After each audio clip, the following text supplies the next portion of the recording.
Eh bien bonjour à toutes et à tous, c'est Anthony Klinger de la chaîne Acadev et aujourd'hui on se retrouve pour une toute nouvelle vidéo en Node.js, donc en JavaScript côté serveur. Et dans cette vidéo je vais vous apprendre à stocker un mot de passe. Donc pour ça on va le crypter et le décrypter derrière pour vérifier que c'est le bon mot de passe qui a été renseigné. Alors avant d'aller plus loin dans cette vidéo, je vous conseille de vous abonner à la chaîne si ce n'est pas déjà fait, car j'ai fait plein de vidéos de ce type là et j'ai notamment fait déjà cette vidéo en PHP, donc pour vous permettre, si vous développez en PHP votre backend, de gérer également la sécurité au niveau des données, comme le mot de passe du coup, et pour bien le stocker en base de données. Alors, dans cette vidéo, on va utiliser plusieurs choses. On va utiliser une base de données. Donc pour moi, je l'ai utilisé avec MAMP, c'est-à-dire que c'est une base de données qui est stockée en local. Et du coup, comme vous voyez ici, j'ai un serveur MAMP qui tourne actuellement en local sur ma machine.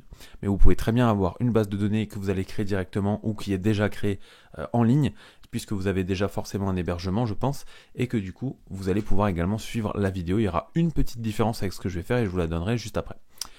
On va avoir également besoin d'un petit serveur Node.js, donc pour ça n'hésitez pas à aller voir les vidéos que j'ai fait sur les serveurs Node.js, sachant qu'aujourd'hui on va utiliser un serveur très très simple. Vous voyez qu'ici j'ai juste installé Express et Nodemon, donc voilà les dépendances Express, Nodemon, pour pouvoir on va dire relancer sans arrêt mon index.js quand il y a une modification. Et du coup ici on a créé un petit serveur Express sur le port 5000, ce qui fait que maintenant normalement si je vais sur localhost 5000, j'ai bien, alors je ne l'ai pas lancé, donc on va faire npm start. Et du coup là si je rafraîchis, normalement voilà on a bien hello world sur la racine puisqu'on n'a qu'une seule route pour l'instant et qu'on est bien attaché au port 5000. Voilà pour l'intro, voilà pour ce qu'on a besoin.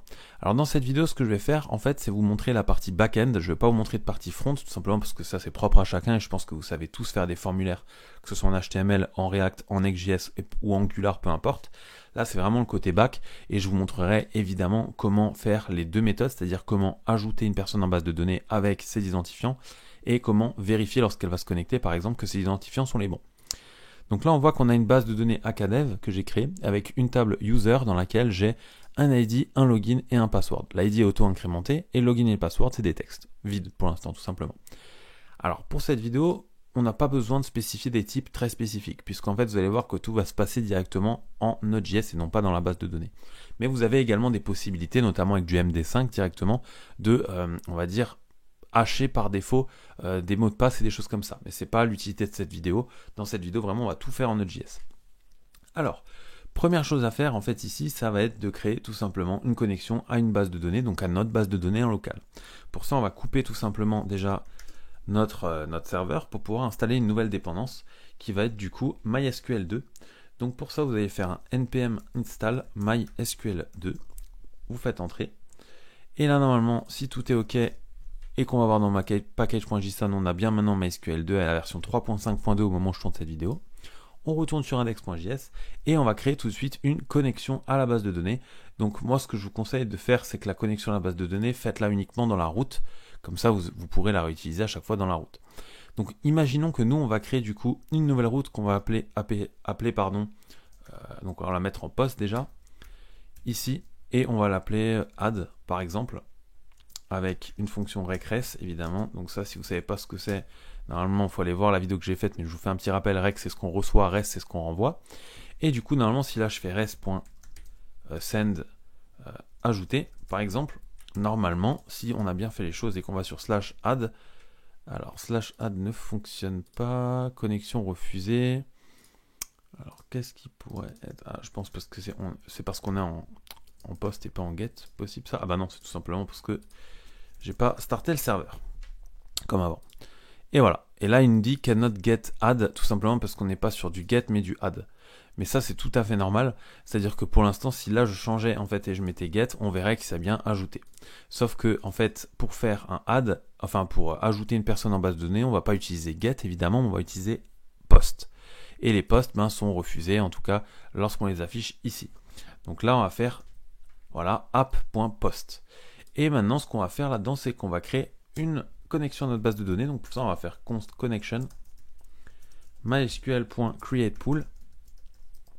Voilà. Et là, on va faire une connexion à notre base de données. Donc pour ça, moi, je vais faire le classique. Vu que j'ai une base de données locale, le user et le password, c'est les mêmes, c'est root. Ça, j'ai déjà fait une vidéo là-dessus. C'est pour ça que je ne m'attarde pas trop. Si n'hésitez pas à aller la voir d'ailleurs. Database. On va choisir Akadev. Et ensuite, ici, si comme moi vous êtes en local avec MAMP, il va falloir ajouter une petite spécificité, le socket path, pour pouvoir vous donner accès en local à aller chercher dans votre base de données locale. Une fois que vous avez fait ça, eh ben, vous allez pouvoir créer une nouvelle fonction. Moi, je vais faire const query est égal à async, donc pour créer une fonction asynchrone query values. En fait, pourquoi je crée une fonction? Tout simplement pour pouvoir la réutiliser après et simplifier les choses. Donc pour ça, on va faire const rows égale await connection.execute query values. Et là, on va faire un return rows, tout simplement. Ok, alors qu'est-ce que j'ai fait comme bêtise? Ouais, c'est pas des parenthèses ici, c'est des accolades. Tout à fait. Voilà. Alors, sachant que ça, techniquement, voilà, on peut le mettre là, on peut le sortir, peu importe. Là, je vais laisser là-dedans, c'est pas de ça qui importe finalement. Là, ce qu'on va faire, nous, ça va être tout simplement de créer une fonction qui va nous simplifier nos requêtes SQL après. Mais là, pour l'instant, on n'a pas vraiment joué, on va dire, avec ce qu'on veut au départ, c'est-à-dire créer des tokens. Alors, imaginons que là, on est bien sur add et que du coup, on aimerait ajouter une personne en base de données. Donc, comment on va faire ça? On va tout simplement créer une requête préparée. Donc, pour ça, ce qu'on va faire, c'est qu'on va tout de suite faire une requête préparée, comme je viens de vous le dire. Donc, pour ça, on va faire const. Par exemple, result est égal à await query. Donc là, on va utiliser notre fonction qu'on a fait juste au-dessus. Ici, on va mettre notre query, ça veut dire insert into user. Du coup, comme on se rappelle qu'ici, c'est bien la table user. Là, on met entre parenthèses les différentes tables, c'est-à-dire ID, login et password. Espace values. Et là, ici, on va venir renseigner d'abord 0, puisque c'est auto-incrémenté. Et là, on va mettre, voilà, 2 points d'interrogation. On va mettre une virgule après ça et ouvrir un tableau. Voilà. Donc, sachant qu'ici, vous voyez que le wait est grisé, c'est tout simplement parce qu'ici, on n'a pas une fonction asynchrone. Donc, il suffit de mettre async avant le regress et ça fonctionne très bien. Donc voilà, on est là-dedans et maintenant il va falloir passer des données, du coup qu'on a mis en point d'interrogation ici, qui vont être les données login et password. Alors pour ça, le login, ça va être très simple. On va imaginer qu'on a reçu un login, par exemple Anthony. Voilà. Donc là, normalement, si vous avez reçu des données d'un formulaire, vous faites const login est égal à rec.body, vu qu'on est en post.login, si vous avez appelé votre variable login, etc. Vous avez compris. Ça, j'ai déjà fait aussi une vidéo là-dessus. Là, on va imaginer que ce qu'on a reçu, c'est Anthony. Et du coup, que le password, par défaut, donc on va l'appeler pass, c'est azerty, par exemple, 1, 2, 3. Ok, alors maintenant, on va vouloir nous créer ce qu'on appelle du coup un token, donc c'est-à-dire pour crypter en fait la partie mot de passe. Alors pour crypter la partie mot de passe, vous avez plusieurs possibilités. Soit comme je l'ai dit avant, vous allez utiliser des tokens ou des choses comme ça en MD5. Alors il existe énormément de possibilités évidemment, mais ça c'est vraiment vous qui allez faire comme vous voulez. Soit vous allez utiliser une librairie par exemple qui va vous permettre de crypter directement vos données. Et nous c'est ce qu'on va faire. Donc pour ça on va couper notre serveur et on va faire npm install bcrypt. Une fois que ça c'est bien installé, non, ça devrait être ok. Voilà. Vous allez faire ici, vous allez venir chercher bcrypt, tout simplement. Voilà. J'ai oublié le égal. Comme ceci. On enregistre, on fait npm start. Voilà. Ensuite ici, qu'est-ce qu'on va faire? On va créer notre nouveau pass hash, donc parce que c'est là qu'on va hasher notre password. Pour ça, on va faire quoi? On va faire tout simplement, on va utiliser la fonction bcrypt, donc on va faire await d'abord pour vérifier qu'on a bien reçu ce qu'on veut, .hash. Et là, on va lui passer notre pass et on va lui dire, du coup, on va lui donner un deuxième paramètre qui va être le nombre de tours de salage, c'est-à-dire le nombre de tours qu'on va utiliser pour la complexité du mot de passe, on va dire. Donc vous mettez 10 par défaut, ça devrait largement suffire. Et du coup, ici, vous avez votre mot de passe qui est haché. Ce qui fait que maintenant, normalement, lorsque vous allez passer login ici en premier lieu et passe hash, et bien vous allez lui passer Anthony et vous allez lui passer du coup le mot de passe azerty123 qui sera haché.